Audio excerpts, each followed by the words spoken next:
In this video, I'm going to show you how to make my delicious peanut butter buttercream filling.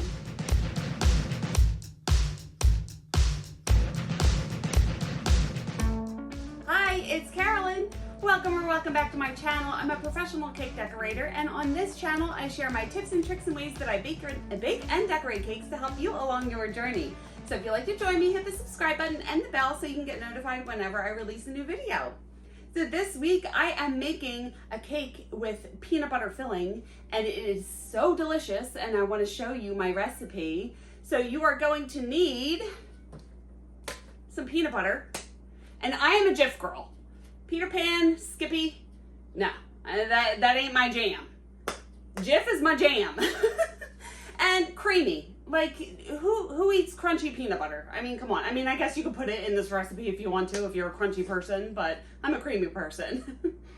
Oh my gosh, why does it smell so good? And why do I smell peanut butter every time I open the can? Anyway, I'm rambling. I want to show you this delicious, simple recipe that I use to fill my cakes. And before we get started, I just want to remind you that I did design my first free guide for you guys. It's a birthday cake design blueprint. It'll help you come up with ideas to design your birthday cakes, and I will link that in the description below. So let's get into the video. Okay, to make this, you're going to need one stick, which is 4 ounces or a half cup of butter. I like to use salted butter. You can use unsalted butter and add salt if you need, but I just prefer salted butter. 1 8-ounce block of full fat cream cheese. I've never made this recipe with a reduced fat cream cheese. I'm sure you can, but I just always use the full fat cream cheese. A half cup of shortening. I always use high ratio shortening like Sweetex, but you could get away with using a regular shortening, regular vegetable shortening like Crisco. A 2-pound bag of confectioner sugar, 10x sugar. Between 1/2 and 1 cup of peanut butter. It depends on how strong you want the peanut butter flavor to be. I pop this in the microwave for about 15 seconds just to soften it up. And my most favorite, Wilton clear vanilla, or any kind of vanilla that you would like. This is my absolute favorite, but any brand of vanilla that you would like. So to start, I'm going to add the butter to the bowl. The butter is soft. If I press on it with my finger, it does make an indent. It's not melted, it's just about room temperature. And also adding the half cup of the shortening. And mix that on about a 4 out of 10 for about a minute until it's all blended together.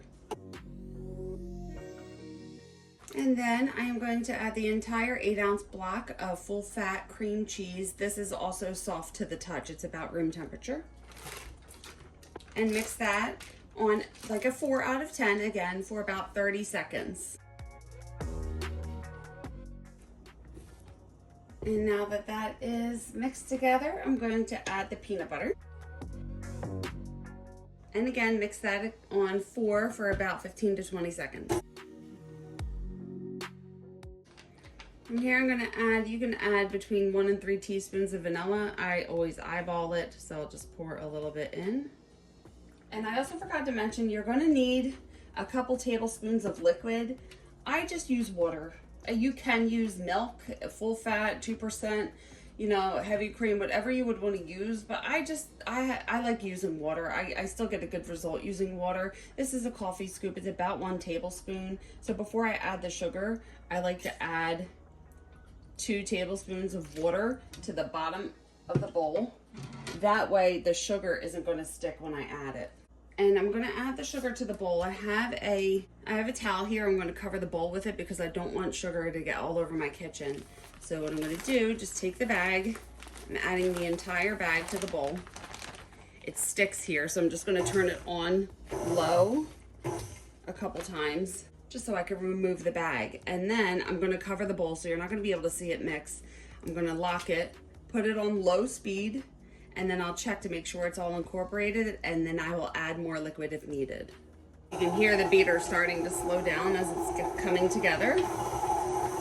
Turn it up 1 notch, and it still needs more liquid. So just take another tablespoon, put half of it in, see how that goes. It just needs a little more. Lift it up. This this is a good consistency. So I'm just going to scrape down the sides because I do not use a scraper blade. And then just beat that on a 4 out of 10 for about 15 seconds. And here is your delicious peanut butter filling. So here you go. Here is the peanut butter buttercream filling. So amazing and delicious. And I say that for all of my recipes, but they really are. This peanut butter filling, since it does have cream cheese in it, you're not going to want it to sit out too long. I can keep it in the refrigerator for about a week. And I don't know why I'm holding this spatula. I just feel like it goes with it. So whatever. I keep it in the fridge for about a week. Once I fill a cake with it, I'll let it sit out overnight and then it will be in the refrigerator. So I wouldn't leave it out at room temperature longer than a day. But yeah, just keep it stored in an airtight container in the refrigerator for up to a week.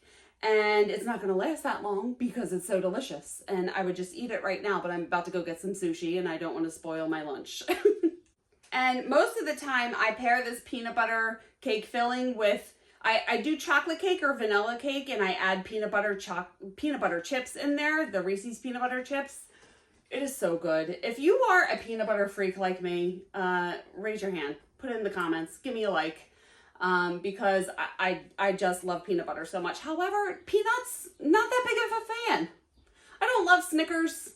You know, anything a crunchy peanut, that ain't my jam, like I said in the beginning. But anything creamy, peanut butter cups, give them to me all day. I could live off of them for the rest of my life. But anyway, so let me put this down. If you have any other questions or comments about this, leave them below and I will get back to you.